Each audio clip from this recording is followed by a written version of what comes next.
تبارک و تعالیٰ نے غیبت کے بارے میں قرآن پاک میں کیا ارشاد فرمایا؟ لا یغتب بعضکم بعضا ایحب احدکم ان یاکل لحم اخیہ میتا فکرہتموہ واتقوا اللہ۔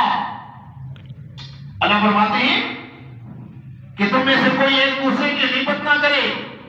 لا یغتب بعضکم بعضا، ایک دوسرے کی غیبت مت کرو۔ ایحب احدکم، کیا تم میں سے کوئی شخص اس بات کو پسند کرتا ہے؟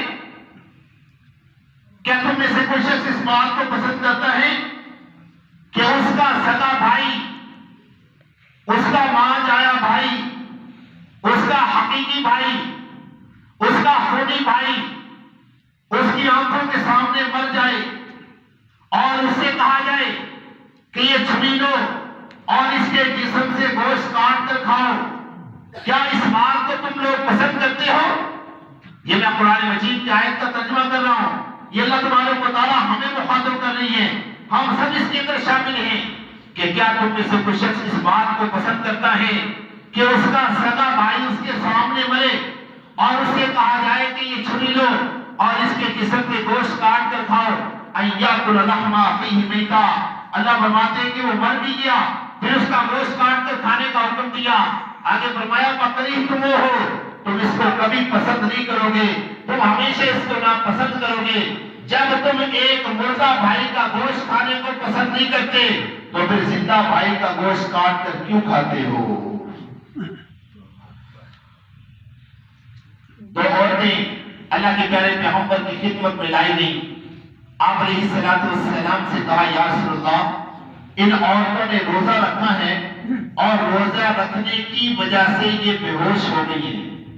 گرمی کا موسم تھا، آپ سے کیا کہا یا رسول اللہ؟ دو عورتیں تھیں، انہوں نے روزہ رکھا ہے اور روزہ رکھنے کی وجہ سے یہ بے ہوش ہو گئی ہیں۔ آپ علیہ الصلوۃ والسلام نے فرمایا کہ انہوں نے تو روزہ رکھا ہی نہیں ہے، انہوں نے تو روزہ رکھا ہی نہیں ہے، انہوں نے ابھی تھوڑی دیر پہلے تازہ گوشت کھایا ہے، ابھی تھوڑی دیر پہلے تازہ گوشت کھایا ہے۔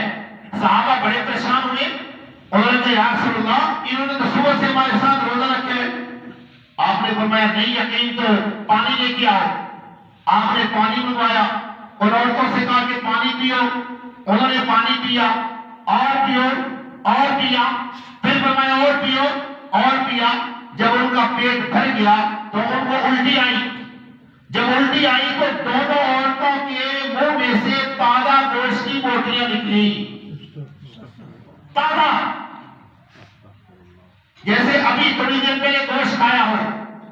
اب جس نے روزہ رکھا ہو اس کے پیٹ میں سے تازہ گوشت نہیں نکلتا، ہضم ہو جاتا ہے معدے کے اندر۔ معدے میں کوئی بھی چیز جاتی ہے آدھے پونے گھنٹے کے بعد کیا ہو جاتی ہے؟ ہضم ہو جاتی ہے، لیکن وہ ان کے جسم میں سے، ان کے پیٹ میں سے تازہ گوشت نکلا۔ آپ علیہ الصلوۃ والسلام نے فرمایا کہ میں نے کہا نہیں تھا دیکھو انہوں نے ابھی تازہ گوشت کھایا ہے، ان کے جسم کے اندر سے تازہ گوشت نکلا۔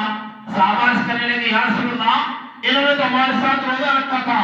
آپ نے فرمایا انہوں نے روزہ تو رکھا تھا لیکن روزے کی حالت میں انہوں نے اپنی بہنوں کی غیبت کی تھی، اپنی بہنوں کی چغلیاں کی تھی اور وہ گوشت بن کے ان کے پیٹ کے اندر تازہ تھی، اس لیے ان کے پیٹ سے تازہ گوشت کی بوٹیاں نکلی ہیں۔